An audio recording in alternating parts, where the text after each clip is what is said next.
awa donc an balimaw men kɛla an ka balima révolutionnaire progressiste ayiwa a y'a ye tile fila dalen na ko terroriste ko wulila ka ban fo ka taga dama tɛmɛ i y'a ye Diapaga ka taa Djibo ka taa Sapse ale ni min frontière ye ani Côte d'Ivoire cɛ nin waatinin na terroriste wulila ka lɔ o sen kan ka sababu kɛra duma ye n'a a ye kɔlɔsili kɛ communiqué laban min an ka ministre de l'intérieur Sana Mamadou n'a bɔra ka kalan n'o tun ye coup d'état min n'o tun y'a labɛn an ka capitaine contre la an ka révolution contre la min n'o o kɛra ni Faransi ka ŋaniya ye Faransi ka ko ni a ka lasigiden jugu minnu n'o bɛ Côte d'Ivoire n'o ye Alassane ye. Les informations sensibles ont été passées aux terroristes en vue d'accentuer les attaques contre les forces combattantes et les civils dans le but de susciter la révolte contre les autorités. Un moment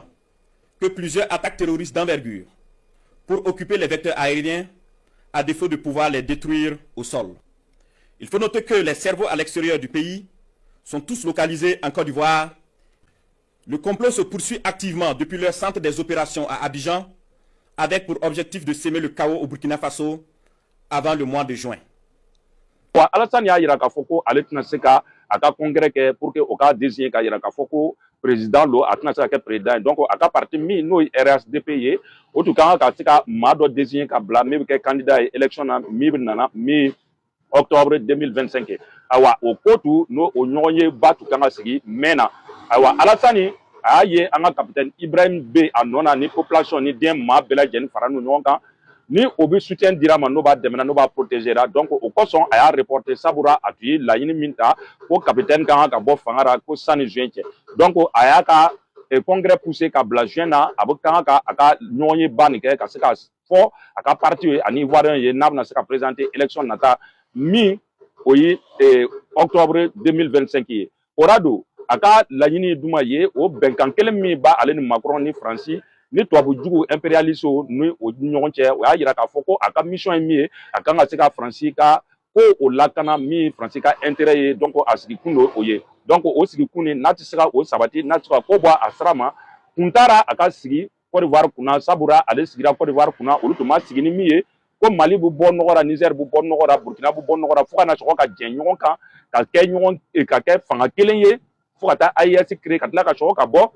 CEDEAO kɔnɔna na donc ale olu tɛna jɛn n'a ye Alassane ka sɔrɔ ka sigi o ka fanga kunna donc o la don o ye Tidiane Thiam yala kana na bila ale tun bɛ Crédit Lyonnais ale tun bɛ Banque Lozera donc ale kan ka se ka remplacer donc o la o jatigɛ bɛ Alassane kan Alassane tun ye darini kɛ o fɛ ka yira la k'a fɔ ko ka don o pousser fo ka se juin na ko sanni juin cɛ ale bɛna se ka n'a ka janfanci o bila ni minnu ye terroriste o ka se ka tiɲɛni kɛ an fɛ an ka se ka tigɛ ka an ka fanga ra u ka an ni jamanadenw ani an ka fanga ko o bila ɲɔgɔn na walasa an ka tigɛ ɲɔgɔn na olu ka se ka don o la don i y'a ye signalement caman bɔra groupe WhatsApp o la ka yira k'a fɔ ko mobili caman o ye ɲɔgɔn cɛ o bɛ bɔra Côte d'Ivoire o tɛmɛna Korogo min n'a ka ca ni kɛmɛ ye komi nana Burkina fan na ayiwa mɔgɔ caman fana y'i vocalo bila k'o di anw ma ka yira k'a fɔ ko maajuguw fana min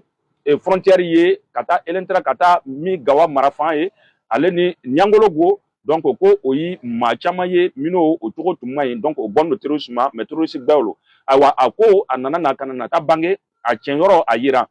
o la don min tun ye Diapaga ni Sapse ale ni Djibo o ka attaque n'i taara o ka média o ra média tun prenne no o y'a yira k'a fɔ ko Djibo benna ko o ye nin dugu nin minɛ nin bɛɛ tun ye ko lo ye min o tun b'a a ko nun donna ɲɔgɔn na walasa o kan ka percée sɔrɔ min terroriste o kan ka se ka fan kelen sɔrɔ min b'a kɛ o bɛ se ka digi ka don an kan fo Wagadugu kana se k'a fɔ ko o bɛ tiɲɛni kɛ an fɛ walasa ka se ka an ka président ko o bɔn a nin na donc o ye min laɲini min siri ye o ka maajugu k'o ta ko o bila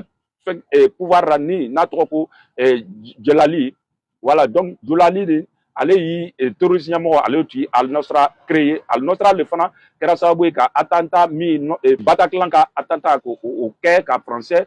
maa kɛmɛ ale ni 30 ni dɔɔni bɔnɔ o nin na ani maa kɛmɛ 4 ko o blessé ni o kɛra 13 novembre 2015 kɔnɔna na donc o maa kelen ni lo min o ka président ye Macron ale sɔgɔra ko o reçoit donc nira don a ka lɔn k'a fɔ k'an ka wuli ka lɔ an ka duwawu ra an bɛ duwawu kɛ faso ye cogo min an bɛ duwawu kɛ AES jamana ye cogo min an bɛ sɔrɔ ka duwawu kɛ min ivoirien denw ye a den ɲumanw a fasoden ɲumanw minnu sigilen Côte d'Ivoire kɔnɔ ka lɔn k'a fɔ ko an ni Côte d'Ivoire cɛ juguya ti an n'a a jamanadenw ni ɲɔgɔn cɛ maa min taara ka taa u ka fanga karaba ka sigi ni Faransi n'o ka jɛɲɔgɔnjugu ni terroriste ni rebelle ka gbago gbɛn ka sigi a kan diyagoya ra ka se ka tuguni ka fanga la Ivoirien kan ka wari suɲɛ ka se ka dugu yɛrɛ kɛ o yɛrɛ kɛra dunan ye ka jamana kɔnɔna na n'o ye Alassane ye o le ye an jugu ye o le ko labɛnjugu kɛra an ka faso kɔsɔn awa donc o ra don ni waati na a ka lɔn k'a fɔ ko Alassane yɛrɛ tɛ yen ka Côte d'Ivoire mara a yɛrɛ fana tɛ Côte d'Ivoire mara kama a ka dencɛ ni dɔ b'a wele a dɔgɔnin ko photocopie n'o ye Tɛnɛ Burama ye n'o o ye ministre de la défense ni min an ka capitaine Ibrahim tora interview ra a y'a jira k'a fɔ a ka kuma kɔnɔ ko ale cɛ n'o taara mi-novembre 2024 kɔnɔna ye ka taa exposition dɔ la Turki a sera o yɔrɔ la a y'a jira Turki mɔgɔw ra k'a fɔ ko o kana marifa feere anw ma min drone o kana o feere Burkina ma kamasɔrɔ dugu min ele b'a lɔn an bɛ guerre la ele yɛrɛ fa bɔra yan e yɛrɛ bɔra yan e yɛrɛ donso yɛrɛ fana o donni don an fɛ an ka jamana e bɛ sɔgɔ ko o jamana lo kɔnɔya k'a yira k'a fɔ tubabuw ye ko o kana drone di an ma nin lo n'a don ko caman bɛ yen n'a bɛ kɛra n'a bɛ sen kan n'i y'a kɛcogo filɛ o ye tamasere ye min b'a yira k'a fɔ ko lo nataw ma Côte d'Ivoire bɛna kalaya mais a kalaya ko cogo a bɛna taa ci min Alassane n'a ka jɛɲɔgɔnw kunkolo la ayiwa parce que o ye labɛnjugu min ni janfa min n'o y'a siri sen na Ivoirien denw kama o janfa ni a bɛna sɔgɔ ka ci o kunna ayiwa tile fila da ne na ni actualité filɛ min o ye le 18 lo ye n'i y'a filɛ marifa ci dɔ kɛra plateau ra min o ye transporteur o ye transport de terre min mat ka taximan lo o ka mutuelle des agents de transporteurs d'Abidjan donc o taximan lama o bɔra ko ka nisɔngoya yira plateau ra min colonel Kourmen ye ale ka maaw tun bɛ yɔrɔ la o ye ciri kɛ barrière la o video fana ye a b'a ale filɛ o ye ciri kɛ ciri sɔbɛ yɛrɛ kɛ ka maa caman man dimi dɔ bɔnna o nin na dɔ o bananen don o bila bɛ dɔgɔtɔrɔso la ayiwa o waatinin kelen na n'an bɛ yɔrɔ min na bi n'a don n'o ye 20 mai ye o 20 mai na min ye commune Dabobo ye ni quartier di n'a tɔgɔ ko Diabou ni o bɛ Belleville o kɛrɛfɛ ye o yɔrɔ la min jamanadenw ye dugudenw ye o ye bese ta ɲɔgɔn kama ni waati na o ɲɔgɔn tigɛra ka sababu kɛ o bɛ siranna parce que Gbagbo ye mouvement dɔ lancé ko trop c'est trop a ko o ka kɔnɔni kɛ bɛɛ lajɛlen ka lɔ ko o tulo to ka mɛnni kɛ minnu sigilen don ko ka wuli ka lɔ minnu lɔ don ko ka pɛrɛn ko taama bɛ nana ka se ka Côte d'Ivoire bɔ nɔgɔra a benna janfa min kɔnɔ ka se ka sama ka bɔ o janfa dingɛ nin kɔnɔna na o mouvement trop c'est trop o bɛ sen kan min kɛ nin o ra don o fana bɛ fɛ ka essayer ka na ni mouvement ye ko dɔɔni o bɛ ciri kɛ ko dɔɔni o bɛ besedenw bɔ min micro bɛ o bɔ ni bese ye k'a fɔ k'o bɛ jatigɛli kɛ awa Ivoirien denw a kana jatigɛ ni i sara faso kɔsɔn i tɛ su ye i tɛ dufa ye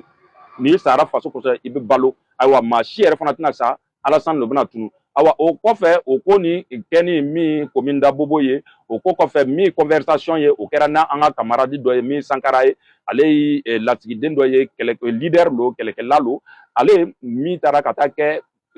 attaque min o cɛ y'a labɛn an ka frontière ra ni drone taara ka to bugɔ n'a taara kɛ Bir 17 o ye capitaine Zeze ale n'a ka jama Bir 7 o ye an ka capitaine Watawo ale n'a ka cɛdenw ale ni Bir 15 min capitaine Belem capitaine Panther n'a ka cɛdenw olu wulila ka lɔ ni drone fana farala kan. Sous 13 mai toujours,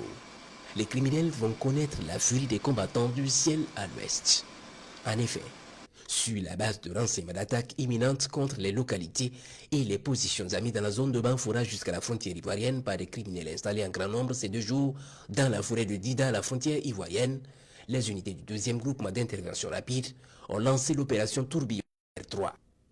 Les unités sont appuyées par les vecteurs aériens en surveillance dans la zone. Après détection, un petit missile est envoyé pour engager les hostilités. Les combattants du ciel se rendent très vite compte qu'il s'agit d'une importante base et ils vont donc se renforcer pour la bataille.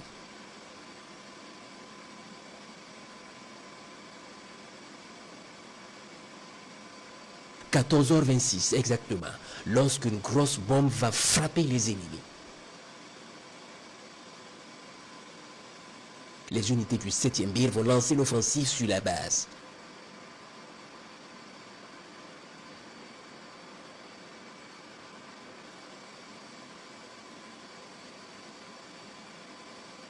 Puis à un moment donné, les combats éclatent à l'avant et un renfort ennemi progresse dans la zone.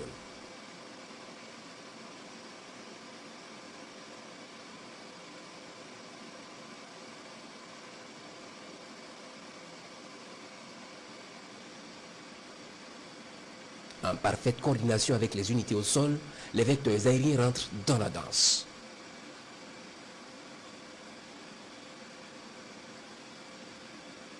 Les criminels prennent la fuite pour se cacher sous un arbre. Ils sont frappés efficacement.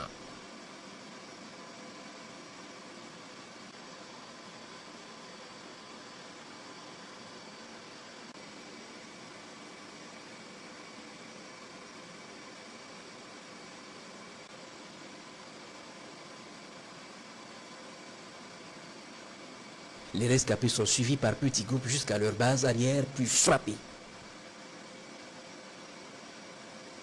Ils fuient s'engouffrer dans des touffes à proximité des bâtiments. Ils sont bombardés.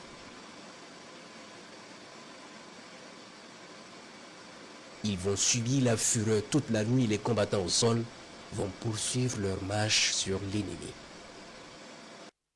Plusieurs dizaines de criminels seront neutralisés et une importante logistique récupérée.